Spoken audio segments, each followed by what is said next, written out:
So our table topic is journalism, the phenomenon of fake news and misinformation and disinformation. First, I would like to go through the table of contents. Today, we will be talking about the introduction to fake news, explaining the importance of media literacy, explaining different government interventions, with a special focus on the Netherlands and Singapore. Then we will present you with a video on fact checking and then our survey on media literacy. And then we will end with suggesting different ways to fact check. So first of all, what are fake news and what is the phenomenon? With the rise of social media and its accessibility, fake news have become very easily accessible and many people can be misled with the information. During the pandemic, especially, individuals and governments realized the significant negative effect fake news can have on people. While governments and individuals have attempted to combat fake news through different interventions, research shows that none of the attempts have successfully eradicated the fake news. Our table discusses the different interventions and attempts to decipher the best way for further research and through the further research and survey. In this modern world, it is nearly impossible for us to live without social media. We are constantly surrounded by a huge amount of information, and some of the information has bad intentions in order to deceive people, which is called fake news. So what kind of fake news do we have? Most of the fake news is about political issues, people's health, or conspiracies, but any kind of information can be fake news unless the information has credible sources. So it is really important to make sure that the information has enough resources, no matter how reliable it seems. Then, what kind of effects fake news has on society or individuals? Fake news has countless impacts on society, but these are the main three effects.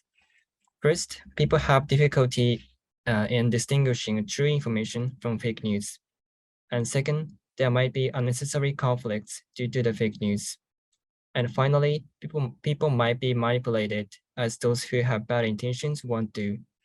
So now we are going to talk about how we can protect ourselves from fake news by media literacy. With the proliferation of fake news, media literacy becomes more important than ever. It helps decrease our vulnerability to fake news through strengthening our ability to decode messages from various sources. It helps us understand the message beyond the surface level and critically analyze the content.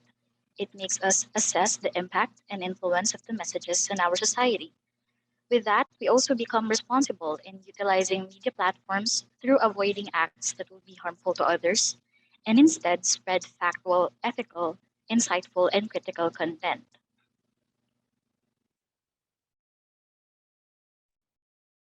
But even if the media literacy rate significantly rose over the years, there are still countries falling behind due to poverty and lack of access to education. Misinformation and disinformation also threaten the media literacy landscape among countries, so there is still a lot to accomplish. And as a global need, media literacy can also be applied to every content we see, whether in the news, TV, and radio, printed materials, online content, advertisements, video games, and streaming services, among others. The benefits of media literacy expand to a long list, but to make it shorter, we are trained to be wiser and more responsible in consuming and producing information. Also, with the polarity of views online, becoming media literate encourages us to engage in respectful discourse and to form our views with a strong intellectual basis. This also builds citizenship by bridging the gap between different political views. Some countries have also initiated their own policies to combat fake news.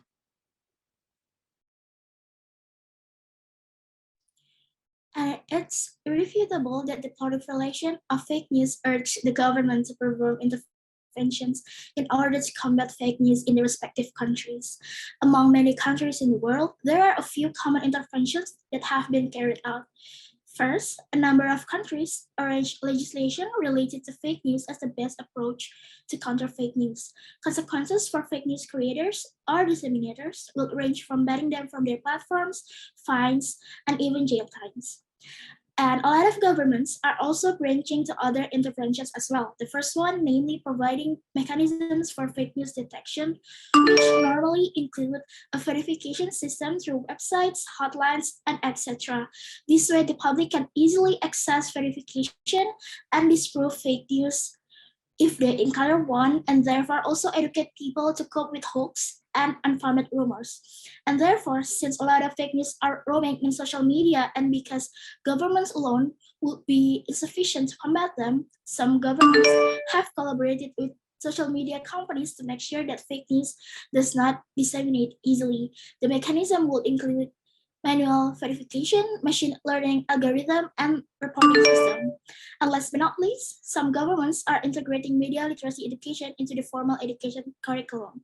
This way, students from an early age can receive socialization on building wisdom and using the internet and social media, which would include building creative and critical skills on consuming and presuming contents.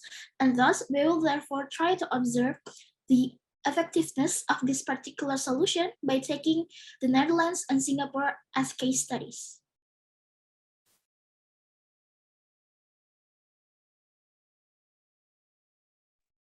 We table one focused on Netherlands and Singapore. This is because media educational program for media literacy is not mandatory in Netherlands. However, on the other hand, education program for media literacy is mandatory in Singapore. So these two countries have opposite style.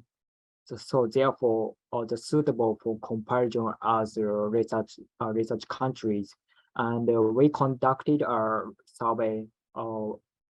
We asked that question on what grade are you in and how often do you attend the media literacy program or workshop, and are you satisfied with that program?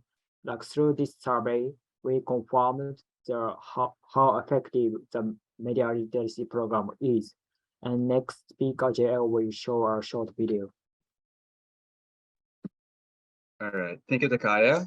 For this video, we're going to be showing you a video about how fact-checking serves students from all around the world. Okay, you may now play it. Stories are disseminated through print and digital media. Typically, fake news are most effectively spread through social media. On a societal scale, it creates confusion, fear, and factionalism. Civilians may be deceived by misinformation, influencing their political beliefs. Studies show that various countries are inflicted with issues of misinformation, with some places more vulnerable to the impact of fake news than others. To understand how the phenomenon of fake news plays out in people's lives, we interviewed people from all over the world about their knowledge on fake news and fact-checking methods used. Fake news is, in my opinion, just every wrong information shared online or in person. For me, I think fake news is those misleading information or false information that can be found through non-credible sources. I think it's news free from misleading information that probably comes from rumors or hearsay. Fake news is news that does not report to what actually happened, or do report to what actually happened, but twist some of the idea which cause misunderstanding or illusion to the public opinion. As individuals, how do we fact-check content we see? First, we should make sure to check the source and date of the content. If the source or publisher is not verified, it is safer to check other sources that are more trustworthy. If the date is not recent, the information could be taken out of context. Check also the grammar and tone of the content. Second, we should practice cross-referencing information with other sources. Note that all the sources must be credible. Third, we could also ask the experts for more information through their official social media pages and contacts. Fortunately, there are online fact-checking tools we can use to verify information. Several organizations, institutions, and publications created their own fact-checking initiatives shared to the public online. Displayed here are various fact-checking platforms from various countries and global institutions. All right, okay. For the video, just a short explanation. We have intended to show different fact-checking methods that are done in various countries, such as in the Netherlands, we have the DPA fact-checking. In Singapore, we have the Straits Times fact-checking, and also we have verifilscheck.ph in the Philippines and the likes. And to show you the survey results and methods that were done during the study, we have Natsumi to explain it. I'll now introduce the survey findings from our survey conducted in the Netherlands and Singapore. We received a total of 42 student respondents, predominantly enrolled in university or of university-going age. And although there are differences in the age range of university students, our survey focuses on their overall educational experiences throughout their schooling lives. While not all students are nationals of either country, they received a local education under the national curriculum. Most interestingly, the majority of respondents from each country, as seen on the right, have never attended media literacy workshops. Before we sent out the survey to our family and friends, we expected more Dutch to deny participating in these workshops as compared to Singaporeans. And this is because in the media literacy workshops or programs are not officially conducted in the Netherlands, and in contrast to Singapore, where these programs are integrated into school subjects. Now, I would like to introduce some survey trends. On the left side, on the top left, we can see that the majority of respondents are likely to use skills that they have learned from workshops. But as seen in the graph below that, much fewer respondents strongly agree that workshops they attended were effective. One reason for this could be that some students are unaware that they have attended workshops, particularly Singaporean students. On the graph on the bottom left, we can see that all respondents are aware of the negative impacts of fake news, but only 70% are confident of applying their knowledge and skills in identifying fake news when they encounter them, as seen on the graph on the right. This highlights the importance of moving away from simply spreading awareness towards fake news towards developing applicable media literacy skills. Moving on to the next slide, I would like to introduce some areas of improvement in our research. So firstly, despite the large scope of our survey, where we chose to conduct the survey in the Netherlands and Singapore, this one limitation could be that choosing to conduct it in just these two countries limits our analysis of the relationship between media literacy skills and media literacy levels and fake news to these two countries' perspectives. Also, while we can closely compare both countries' education systems and fiscal policies implemented to counter fake news, an imbalance in survey sample sizes may influence our survey findings.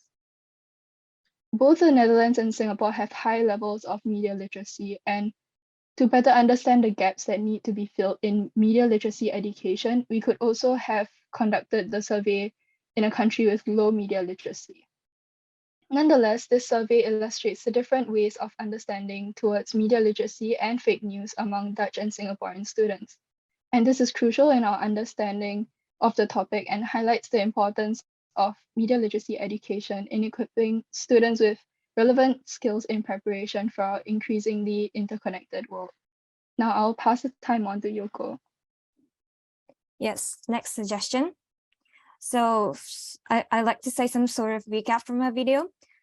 So first suggestion was that checking the source carefully by looking at publisher, date of the content, grammatical mistake, and tone of the context.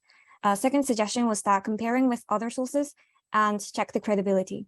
The third one was that asking experts who are familiar with journalism or fact-checking if it is trustworthy or not. However, it is really hard to implement for all of us. So in that case, instead of that, fourth suggestion is that using online fact-checking tools, we put two examples, screenshots of the online fact-checking tools on this slide. And the left one is the Japanese one, and the right side is for international. And mainly the contents they mainly work on is the social media, mainly on Twitter, politicians' remark, like what the Prime Minister said, posters from a certain official organization, and articles on the internet. So these are some sort of suggestions for my video, and especially online fact-checking tool is the most effective one to detect if the information is trustworthy or not. Okay, so before I jump to the conclusion, so in it is shown that the countries like Netherlands and Singapore, they really came through with media literacy and identifying news through the objective lens. And then, there are, of course, with in these days and age, there are obstacles that comes with it when we talk about a new media that comes today with the growing of social media, and it comes with the merit and the threat as well. And what I meant by merit here is that with social media prowess comes to surveys, the traction that comes from its platform, it becomes strong as well. And now this has a correlation on the potential that the social media and the news bears, which consists of like media outlets, which they bear the power to create masses through controversy posts potentially, and this will benefit them with more traction, and thus it will create more money for them. And then the second one, they have the potential and the capability also to distract issue, and then onto the greater length. And then when the media becomes more advanced, as in today, their capability on making distracting issue has strengthened massively. Thus, will also make people forget the main issue at hand. And then also the news today, also they have the power to become the progenitor of like a certain voice. Due to a social media existence gives a chance for the audience to voice their opinion. This could then create a mass of certain opinion and potentially turn it into something definitive rather than an opinion. So it is a dangerous thing, but it is also a powerful thing. And I think that countries like Netherlands and Singapore, they really came through on like learning through it. So onto the next one, which conclude our presentation with the results that is shown on the screen right now. A brief result of our survey. It shows that all of them that answers the surveys aware of the media literacy, and it really shows that countries like Singapore and Netherlands are a step above other countries. They are a step behind, and we can really tell that it's time for generations about the mindset of identifying news through the objective lens, and it becomes like subconscious thing among these countries, and it is a good thing. And in countries like Netherlands, it is also become a part of inclusivity, where people are contributing towards the voice with the government as well. So yeah, all in all, countries like Netherlands and Singapore, they really came through with the media literacy. I think that is all from our group. Yes, thank you for all the participants, and thank you for listening to our presentation.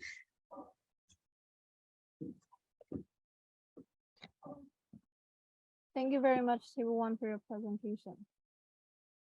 Next, we will move on to the presentation of Table 2. Well, Table 2 is focused on defining and evaluating legal issues in the Arctic region. We looked through the Arctic region issues into much more big scale and divided the table